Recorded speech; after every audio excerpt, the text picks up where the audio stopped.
जीवों में जनन का मुख्य उद्देश्य क्या होता है? तो होता है प्रजनन। क्या करना? प्रजनन करना। अगला क्वेश्चन है कि अलैंगिक जनन में कितने अभिभावक होते हैं? तो इसमें होता है एक अभिभावक। कितने अभिभावक? एक अभिभावक। अगला प्रश्न है लैंगिक जनन का उदाहरण है। लैंगिक जनन का क्या है? उदाहरण है तो विखंडन है। क्या है? विखंडन। अगला प्रश्न है ईस्ट में जनन किससे होता है? ईस्ट में जनन होता है वो होता है कलीकरण से। किससे? कलीकरण से। Option number B. अगला प्रश्न कह रहा है अमीबा में जनन किससे होता है? अमीबा में जनन किससे होता है? इसका सही आंसर हो जाएगा विखंडन से। किससे? विखंडन से। हाइड्रा में जनन होता है तो हाइड्रा में जनन किससे होता है? तो हाइड्रा में जनन होता है कलीकरण से। किससे? कलीकरण से। अगला प्रश्न बीजाणु निर्माण किसमें होता है? बीजाणु का निर्माण किसमें होता है? तो होता है कवक में। Option number A. अगला प्रश्न है लैंगिक जनन में अभिभावकों की संख्या कितनी होती है? लैंगिक जनन में अभिभावकों की संख्या 2 होती है और अलैंगिक जनन में 1 होती है। कितनी होती है? 1 होती है। निषेचन क्या है? निषेचन क्या है? युग्मकों का मिलन क्या कहलाता है? निषेचन कहलाता है। तो तुम याद रखेंगे तो निषेचन किसे कहते हैं? तो युग्मकों का मिलना निषेचन कहलाता है। युग्मक किससे बनते हैं? युग्मक किससे बनते हैं? युग्मक बनते हैं मिथोसिस से। किससे? मिथोसिस से। अगला प्रश्न है परागकण बनते हैं। परागकण जो बनता है तो परागकोश से बनता है। किसमें बनता है? परागकोश में। अंडाणु बनता है। अंडाणु किससे बनता है? तो अंडाणु जो बनता है वर्तिका से बनता है। किससे बनता है? वर्तिका से। क्या बनता है? अंडाणु बनता है। कह रहा है कि स्वपरागन होते हैं।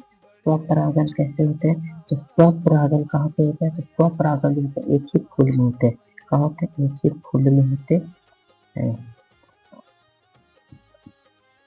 पर परागन के साधन है। तो पर परागन का साधन सभी कीट वायु जल यानी सभी। फल बनता है तो फल बनता है अंडाशय से। इस अंडाशय से। बीज बनता है तो बीज बनता है किससे बनता है? तो जल्दी से बताइए आप लोग। बीज जो बनता है बीजाणु से बनता है। कहाँ से बनता है? बीजाणु से। द्विनिषेचन पाया जाता है। द्विनिषेचन एंजियोस्पर्म में पाया जाता है। एंजियोस्पर्म में। इसमें तो एंजियोस्पर्म में पाया जाता है। एंजियोस्पर्म में निषेचन के प्रकार होते हैं। एंजियोस्पर्म में कितने प्रकार के निषेचन के प्रकार होते हैं? तो एक प्रकार से। कि जाइगोट बनता है। जाइगोट कहाँ पे बनता है? तो स्पर्म प्लस स्पर्म से क्या बनता है? जाइगोट बनता है। स्पर्म प्लस अंडाणु प्लस स्पर्म से। अंडाणु प्लस स्पर्म से क्या बनता है? जाइगोट बनता है। भ्रूण विकसित होता है। भ्रूण का विकास कहाँ होता है? तो भ्रूण का विकास अंडाशय में होता है। अंडाशय में होता है। प्रजनन जनन का उदाहरण है। द्वारा जनन का कौन सा उदाहरण है?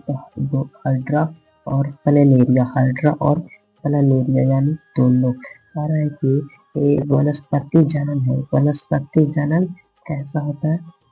लैंगिक अलैंगिक मिश्रित इनमें से कौन है? अलैंगिक। क्या है? अलैंगिक। वनस्पति का जन्म किससे होता है? तो अलैंगिक। आलू में जनन होता है। आलू में जनन होता है तना से। किससे? तना से। कह रहा है कि ब्रायोफिलम ब्रायोफिलम में जनन होता है। ब्रायोफिलम में जनन होता है। कैसे होता है? तो पतियों से। किससे? पतियों से। लैंगिक जनन का एक उदाहरण है। लैंगिक जनन का एक उदाहरण है तो है निषेचन। क्या है? निषेचन। अगला है कि मियोसिस का गुणसूत्र की संख्या। मियोसिस की गुणसूत्रों की संख्या कितनी होती है? तो आधी होती है।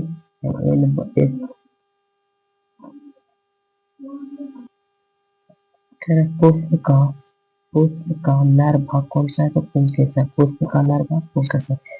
पुष्प का मादा भाग फूल का मादा भाग कौन सा है? आप लोग बताइए। पुष्प का मादा भाग जो है अंडा पे, कहा अंडा पे यानी अंडा से। अगला कह रहा है कि द्विखंडन करता है, कौन द्विखंडन करता है? अमीबा, हाइड्रा, ईस्ट या फर्न। अमीबा, हाइड्रा, ईस्ट या फंड। कह रहा है कि अमीबा जो है द्विखंडन करता है। कह रहा है कि कलीकरण का उदाहरण है, कलीकरण का उदाहरण जो है ईस्ट है, कौन सा है? ईस्ट है। अगला है कि बीजाणु से जनन होते हैं, बीजाणु से क्या होता है? जनन जो होते हैं किस में होते हैं? कवक में, मनुष्य में, कुत्ता में या गाय में? जल्दी से बताइए आप लोग आंसर 21 नंबर का, तो हो जाएगा कवक में। किसमें? कवक में, ऑप्शन नंबर है। जनन का महत्व है, जनन का महत्व क्या होता है? तो वृद्धि करना या अस्तित्व को बनाना, पोषण करना या उत्सर्जन करना। तो जल्दी से बताइए 32 नंबर क्वेश्चन का सही आंसर। अस्तित्व को बनाए रखने के लिए क्या जरूरी है? जनन की आवश्यकता होती है। निषेचन के बाद बनता है, निषेचन के बाद क्या बनता है? तो निषेचन के बाद जो बनता है वो बनता है बीज। क्या बनता है? बीज बनता है। कह रहा है कि कह रहा है लैंगिक जनन की विभिन्नता अधिक होती है कि कम होती है? तो लैंगिक जनन की जो विभिन्नता होती है बहुत ही अधिक होती है। कह रहा है अलैंगिक जनन में विविधता क्या होती है? तो कम होती है। क्या होती है? अलैंगिक जनन में विविधता कम होती है। क्या होती है? कम होती है।